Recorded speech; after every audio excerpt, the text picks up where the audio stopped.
Hello everyone and welcome back to TowerGate. It is TowerGate day number 469. Friday, fun Friday. Thank you so much for tuning in. Well, it is July the 22nd, 2018. And that means, I guess, yesterday was the first day of summer. Of course, it rained here all day. There was no sun at all. Totally overcast, rained all day. And it's still raining, by the way. Okay. So let's go ahead and get to some of the news for the day. No major breaking news today. A few nice tidbits, though, that we'll cover. Okay, the first thing, of course, we've been on the Rodenstein watch to see if Rodenstein's actually going to deliver documents. And we are learning that on Tuesday, sometime Tuesday afternoon, they delivered some documents that had been requested.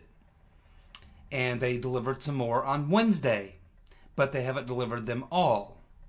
And apparently Rodenstein is saying that they will deliver more documents tomorrow, or that would be Friday, today. They're going to deliver some more documents so that they will have completed all the documents requested, except for those that Rodenstein says that they cannot provide, at which point they'll provide the reason why they cannot provide those documents. So it looks like there is some compliance, although we don't know if these documents are redacted, partially redacted, fully redacted, but we don't know about how clean the documents are. But apparently Rodenstein is coming off of some of the documents, but not all. And we'll find out on Friday whether or not he's produced enough documents or given a good enough excuse why he can't produce documents that would satisfy Nunes and Goodlatte and Gowdy. And if it doesn't, I assume they're saying they got the impeachment papers ready to go. So we will find out, I guess, I'd say we'll know by this weekend whether or not they're satisfied with what Rodenstein's produced or not. And I would assume if they're not satisfied, they'll go ahead on Monday and take floor action. We will just have to wait and see how satisfied they are. I would expect to see Nunes probably on Maria Bartiromo on Sunday morning. So we'll be watching that. She's the one that's been, I would say, the one who's been most focused on Nunes, House Intelligence Committee, and this issue of getting documents. And she seems to have Nunes on pretty regularly. So I would expect to see him on Maria Bartiromo on Sunday morning to respond to whether or not he's satisfied with the documents they got or not. We will find out, I'm sure, in the very near future. Also, yesterday, there was a really good link posted up by Joe Mack. Joe Mack, that would have been TowerGate day number 468. Day 468, Joe Mack put a link in there, and it's a link to Sara Carter's website, which is saraacarter.com. You can either go click on that link from day 468 from Joe Mack's comment, or you can just go to saraacarter.com. And it's a really good article because it's Sara Carter interviewing a former senior FBI agent. And it's a really good discussion about 302s. What 302s are, how they work, how they're conducted, how they're used a lot of times by the FBI to pave the way for charging you with lying under oath or something like that. So it's really probably the best Q&A that I've seen with a former FBI official on really the real details and the real inside game of the 302s, how they work, who puts them together, how the agents conduct themselves in a 302, how they take the notes, why they take the notes, all sorts of techniques and all sorts of sort of inside baseball, really inside on the 302s. So if that's an issue that interests you, like it does me, because that's a major issue. We know that they're looking at whether or not the 302s were altered. We believe they were, just based on the text messages from Strzok and Page. And we have Peter Strzok telling Lisa Page, essentially, I can't remember the exact wording, but essentially that they need to be awfully concerned if, in fact, these 302s, and I don't know which ones they're referring to, but we are assuming they're talking about the Flynn 302s, but it could also be the Christopher Steele 302s. But Peter Strzok telling Lisa Page that he obviously had some real concerns about being asked in some hearings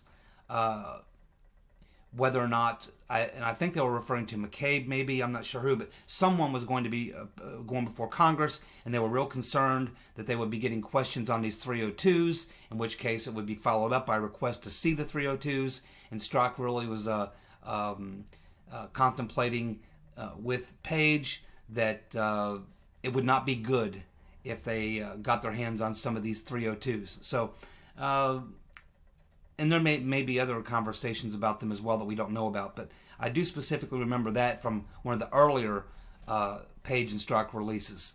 So, yeah, we all know there's issues with the 302s, with McCabe and Strzok, the issue with Comey and the other agents saying they don't think Flynn lied, but then again they say Flynn lied.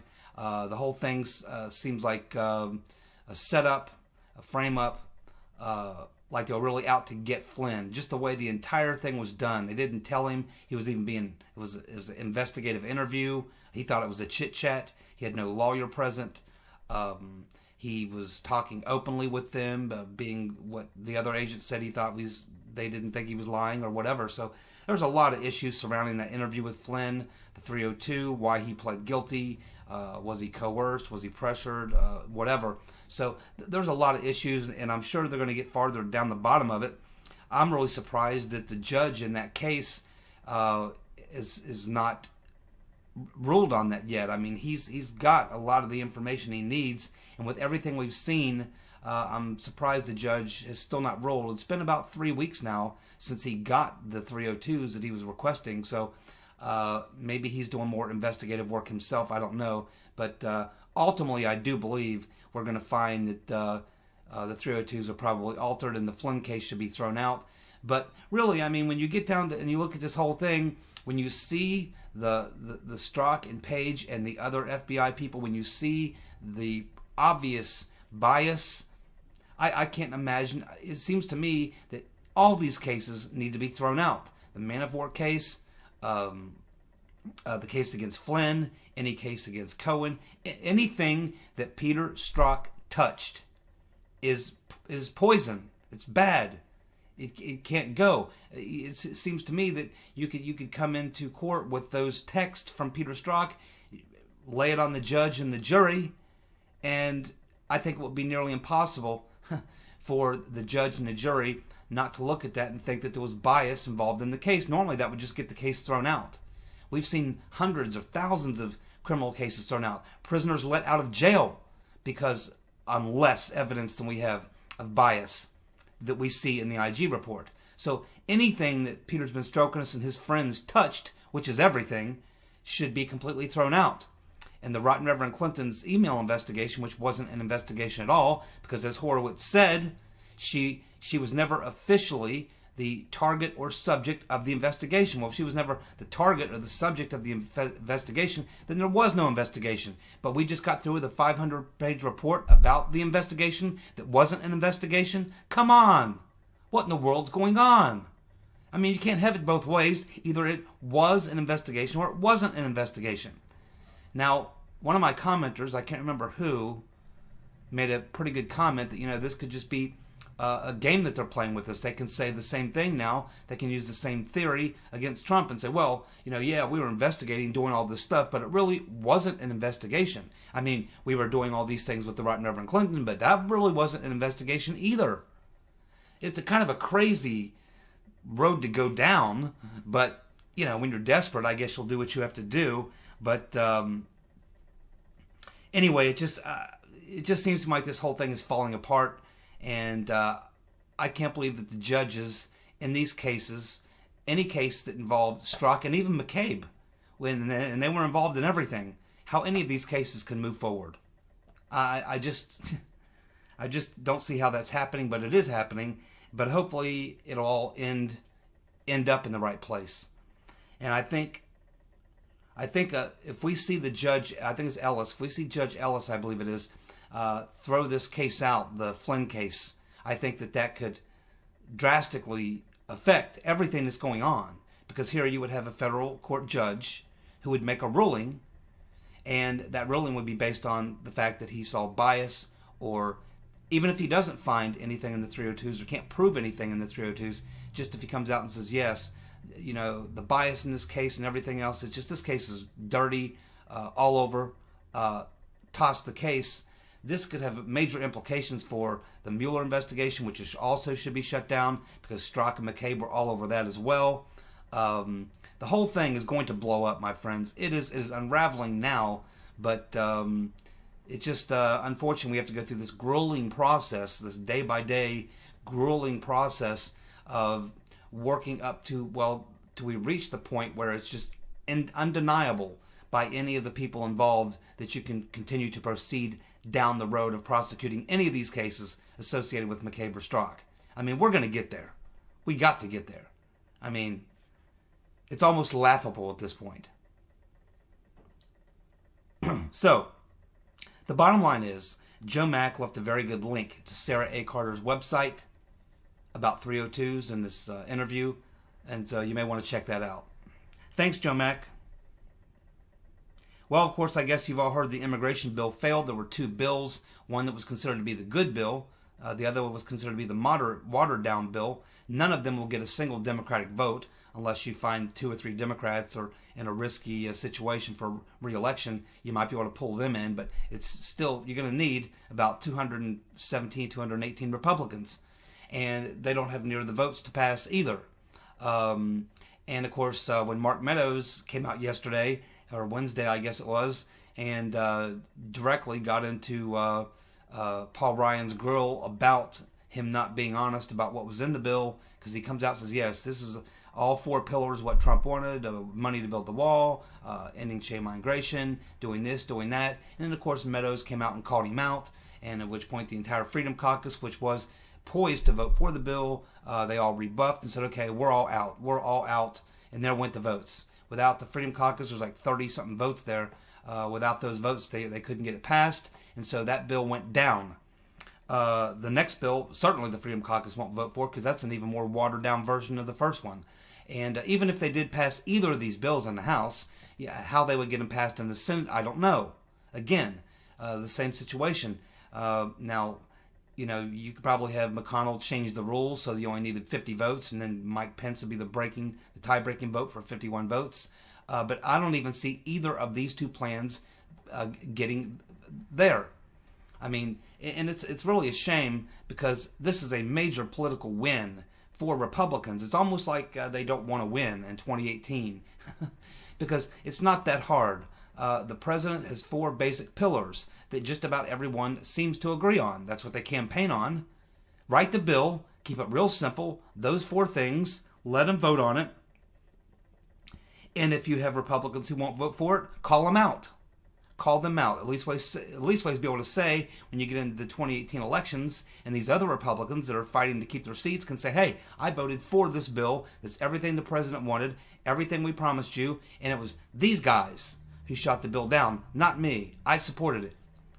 Because this is a huge potential win issue, because the majority of the country is not on board with the Democrat plan for open borders, for unregulated immigration, allowing illegals to come in the country and become illegal citizens, chain migration. All these things that the Democrats support are highly unpopular in the country.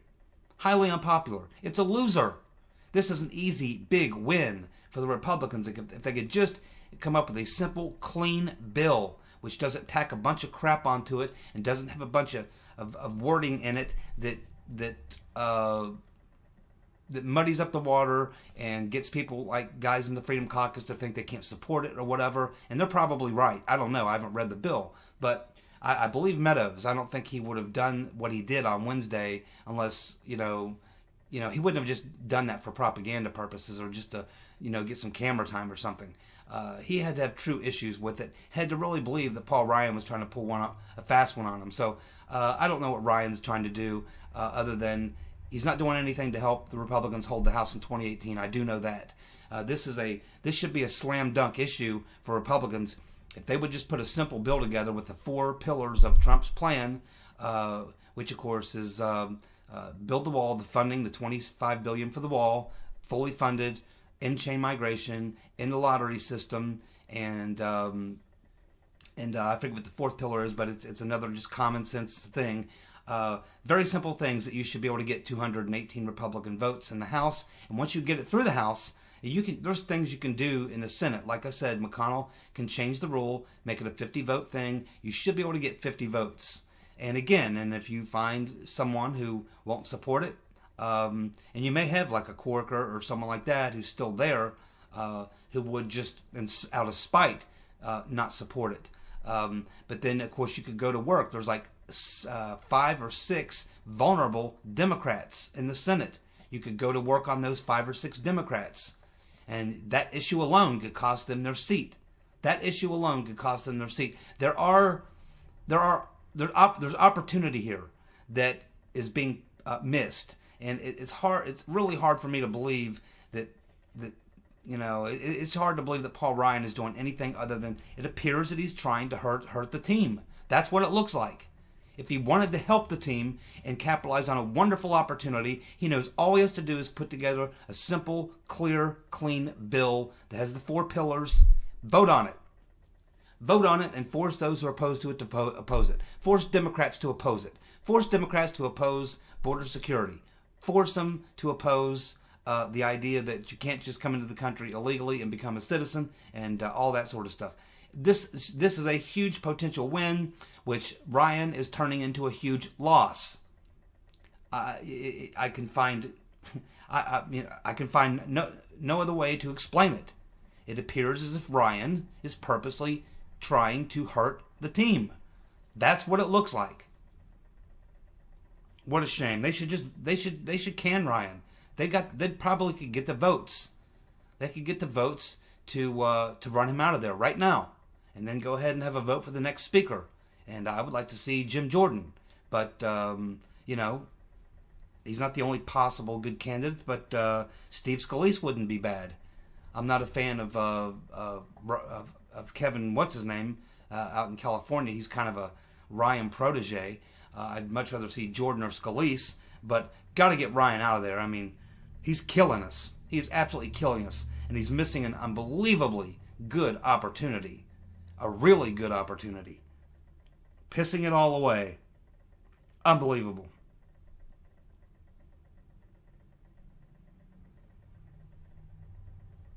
Well, we are hearing today from Attorney General Jeff Sessions, the eager beaver, the overachiever, Jeff Sessions, and he says that that Peter's been stroking us has lost his security clearance. Duh. And he is in, quote, internal disciplinary review? I don't know, but the last time I checked, the IG report said that Peter's been stroking us downloaded the file of the Wiener indictment onto his personal email, which is a felony. Not to mention all the other things he did, or is alleged to have done. The fact that he's even in and of course I know they have to go through a process in the FBI. They don't just, you're fired. I know it's like any government bureaucracy. There's never a you're fired. There is, you may be getting fired. First you have to go through this review board, and then arbitration, then counter arbitration, then this, then that. You have to go through like 9,000 steps to fire anybody from a government agency. I know firsthand. I know firsthand. You cannot hardly fire anybody, man. And you have to go through a multi-step process to do it. Even if there's an obvious proven felony that they had committed. So he's lost his security clearance, and he's in the internal disciplinary review. And probably still getting paid. Unbelievable. Uh-oh. Saggy Daniels. She just can't stay out of the news, can she? And that's no accident. Looks like Saggy has decided, and remember, she just came out about a week ago and said she's a Republican. A California Republican. So Saggy has decided to lend her efforts. God knows we need them, right? Saggy is going to go to the border. Yes, Saggy is going to go down to the border, take a look at what's going on down there, and see if she can resolve the issue. That's what we need. We need Saggy down there. I know her lawyer's down there right now trying to recruit clients. What a lowlife this guy is. So Saggy wants to go down and see if she can resolve the issue on the border. Personally, we're talking about Saggy Daniels here, my friends. Here is how I expect that that's probably going to end up with Saggy. I think that we'll probably find out that Saggy has been picked up or maybe arrested. She was headed for the border. She ended up at a Taco Bell in West Hollywood and was caught offering her services to someone in the janitor's closet at Taco Bell, the border, and was arrested. That's about as close as we're going to get to Saggy offering her services at the border. Will be a Taco Bell active service that she might be performing on a customer, probably the Mexican dishwasher. She'll probably go into a Taco Bell in West Hollywood, believing that's the border, and she'll maybe offer services to the Mexican dishwasher. That's probably the best that the Saggy can do, to offer her services to someone at the border. Okay, she'll probably have a chalupa while she's there. Let's see. Krauthammer is dead. Krauthammer is dead. Now, as you know, I'm not a big fan. He's a hardcore neocon. Why do I have such a deep-seated dislike for Mr. Krauthammer? Well, I remember back in the 1980s, he was a editorial writer for the Wall Street Journal. He had a column every Wednesday, I think it was, Wednesday or Thursday toward the end of the week. And every week, it was a hit piece on Reagan. He bashed Reagan more than anybody I can remember during the 80s. He was the attack dog on Reagan. And it wasn't just him. It was all his neocon buddies. Cheney, Rumsfeld, what's the other little guy's name? The architect of the Iraq War, Richard Perle, the whole group of neocons. They were really upset. So what happens in I believe it was 83. I was stationed at the time at Fort Riley, Kansas in the 1st Infantry Division. And at the time we had troops over in Beirut, Lebanon.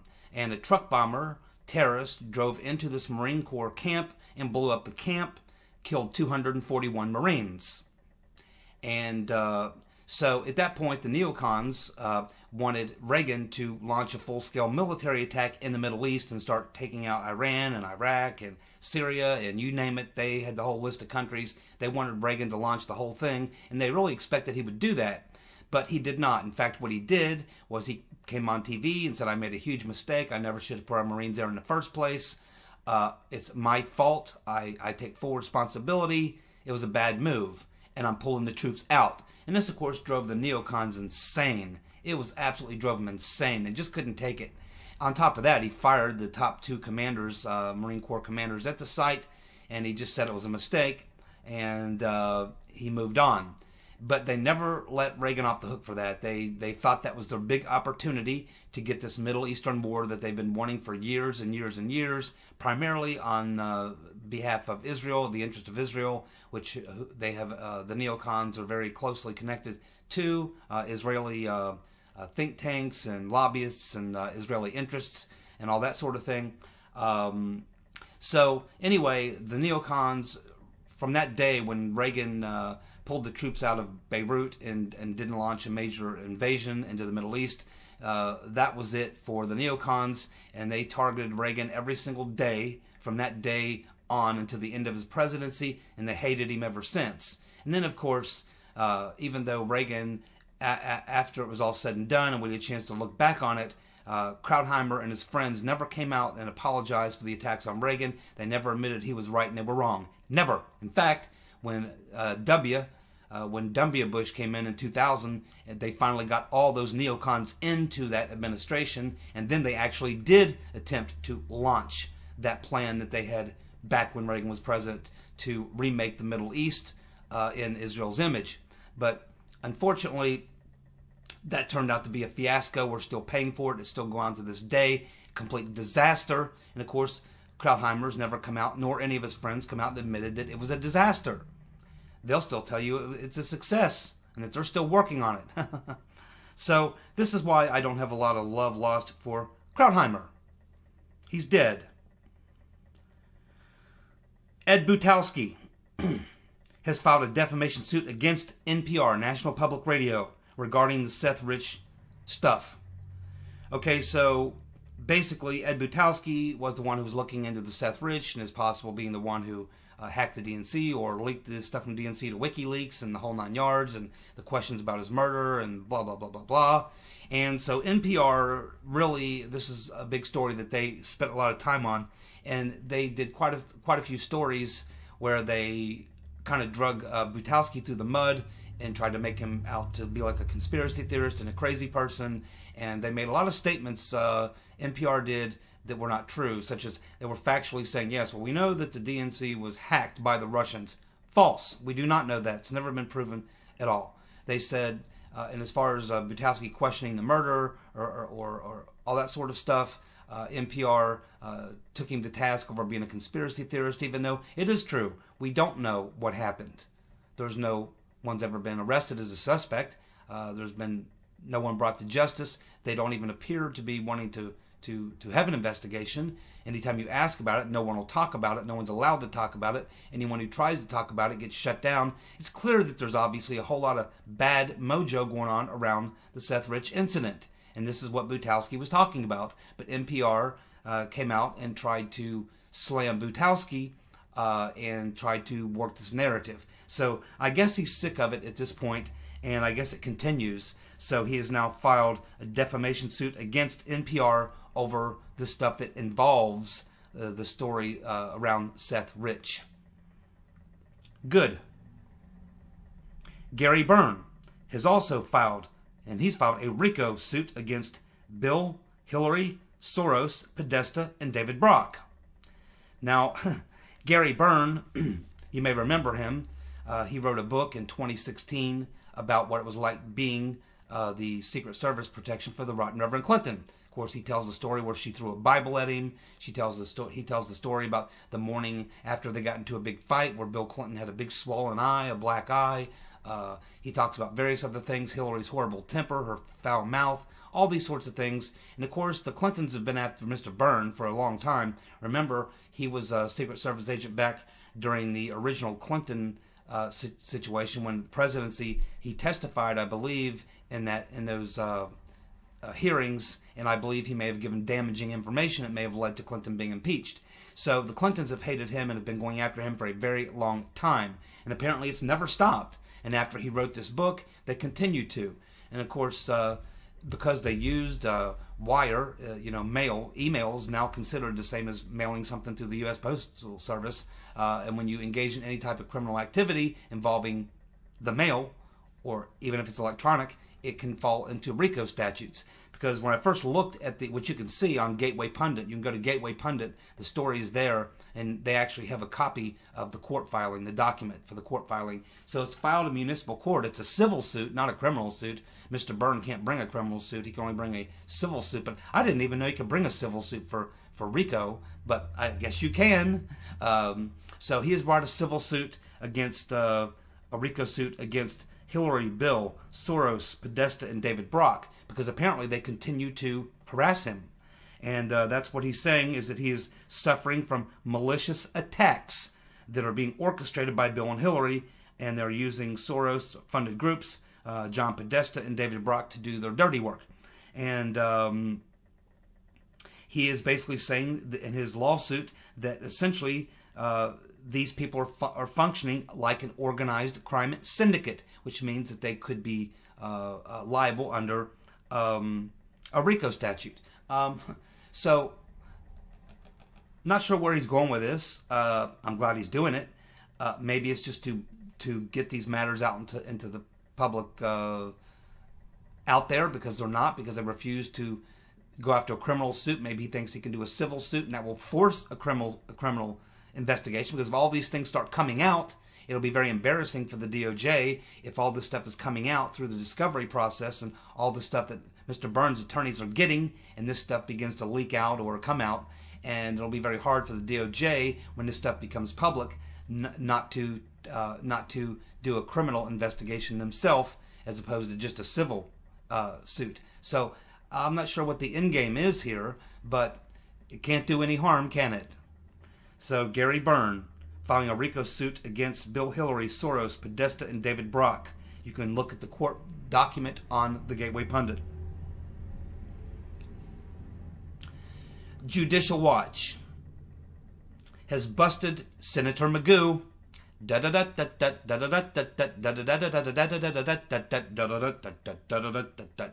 right, the Senator Magoo theme music. For those of you who are new to my channel, Senator Magoo is John McCain. Why is he Senator Magoo? He looks like that little cartoon character, Magoo. But, anyway, it appears from documents received now by Judicial Watch, we have evidence, proven evidence now, that Senator Magoo's former staff director, a man named Henry Kerner, was the one who coached the IRS and Lois Lerner on how to harass and run conservative groups out of business.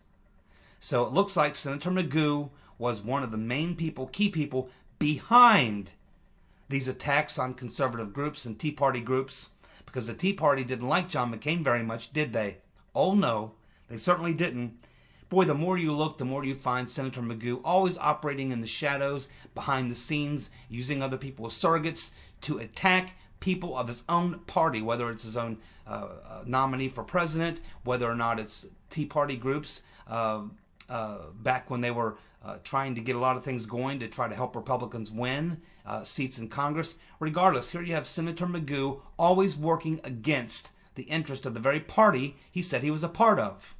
Senator Magoo, he's another person who, when he achieves room temperature, will not find any tears in my eyes. And I know his daughter, she's not too bad, I guess, Meghan McCain. She's in a tough position. I mean, it's her dad. I understand that. She doesn't like to see him being attacked. But quite honestly, this one's going to be a hard one to defend, Meghan. Mario Cuomo, Mario the Pious, governor of New York, has announced he's filing a lawsuit against Trump for violating the constitutional rights of illegal immigrants. Let's see. The constitutional rights of illegal immigrants. Now, maybe in a New York court, they'll actually hear this case, but any other case, they would just laugh at you and throw you out, because you have an issue here. 4 words. The first 2, constitutional rights, and the second 2, illegal immigrants. I don't think illegal immigrants have any constitutional rights, Mario. Well, Comey is in Germany continuing his book tour, and he was asked by a reporter if he wanted to apologize to the rotten Reverend Clinton, and he loudly said, no. No, Comey doesn't want to apologize to the rotten Reverend Clinton, nor should he. He should have put her ass in jail for the rest of her life for violations of the Espionage Act. He let her off. If anything, she should be offering thanks to him. He shouldn't be apologizing to her, but this just shows you in Germany, probably like everywhere else in Europe, they only get one side of the story, and it's the wrong side. They love the rotten Reverend Clinton in Europe. They think she's great. Wait till she goes to jail. Okay. The Supreme Court has issued a 5-4 ruling making it okay to tax internet sales. So you can expect in the future on your internet purchases, you will be getting hit with a sales tax. Probably, I'm not sure how they're going to work that out, whether the sales tax is in the state you bought it in, or where you live, or how they're exactly going to figure that out. That's going to be a mess, trying to figure out exactly how to tax people on things they bought on the internet. That's going to be the tricky part. But that is the Supreme Court ruling. Finally, in the Washington Examiner, we know now that Obama's cybersecurity coordinator has confirmed that Susan Rice ordered him to stand down on Russian meddling. Michael Daniel and his staff were told to stand down in 2016 on investigations into Russia meddling in the elections. Obama knew of all the meddling. They all did. They did nothing about it other than telling Mr. Daniel to stand down. Thing about this is it they were doing propaganda. They've been doing it since the beginning of the Cold War. We do it. Everybody does it. There was never anything here. It's just a bunch of garbage. They don't pick one side over the other. They just try to stir up chaos and create problems. The same thing all governments do. They do it too. That's really all it was. There's really nothing to it. It's just par for the course. There you go. More evidence of more crimes. Thanks so much for tuning in. See you guys. Bye.